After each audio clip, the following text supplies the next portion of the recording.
Creu-me si et dic que aquest mes de març més de 12 ciutats de l'àrea metropolitana de Barcelona es converteixen en un escenari gegant. I això és perquè Dansa Metropolitana 2025 ha arribat per omplir els carrers, els teatres i també alguns metros de moviment. Jo el que et recomano és que entris a la web de Tria Teatre i rebusquis per veure quina de les sales han programat funcions d'aquest festival.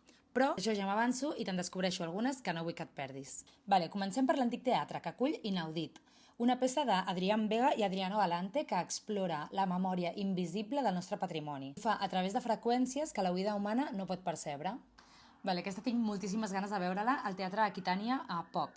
Bàsicament parla d'una dona que vol arribar a tot i no arriba a res. Les autores d'aquesta peça conviden a reflexionar sobre les obsessions, els desitjos, wannabes, la fragilitat, la supervivència, fins i tot del fet de morir. Kill Me de Marina Otero és la continuació d'una trilogia que es podrà veure al Teatre Lliure de Gràcia i que parla sobre les bogeries que es fan per amor. Quan vaig veure Jarana, de la Laia Santanac, em va encantar per la seva força, pel seu poder i també pel vestuari, que és molt bonic i és molt colorit i fa molt de gust de veure. Bàsicament és una peça que explora la necessitat de pertinença de l'ésser humà i de veritat que és molt bonica. La podreu veure a diferents ciutats de Dansa Metropolitana. Si jo et parlo de rutina, matins, estrès, molta gent, tu en què penses? Si vols anar a veure un Átimo de Paloma Muñoz, hauràs d'anar al metro de Barcelona per veure aquesta invitació a la pausa i al relax en un entorn arquitectònic on normalment de pausa i relax no n'hi ha ni una miqueta. L'autora ho defineix com un diàleg entre allò urbà i allò humà. Super diferent que no estem acostumats a veure i sempre mola. El Dansa Metropolitana també té opció per les famílies i pels més petits, perquè al Mercat de les Flors podreu veure Le Petit B, de Mario Musac. L'escenografia es composa a través d'unes teles i unes peces que es van movent segons el moviment dels intèrprets i també dels infants. Jo puc entendre que t'hagis marejat una mica, així que el que et recomano és que entres a la web i miris totes les opcions que tens per gaudir del Dansa Metropolitana 2025.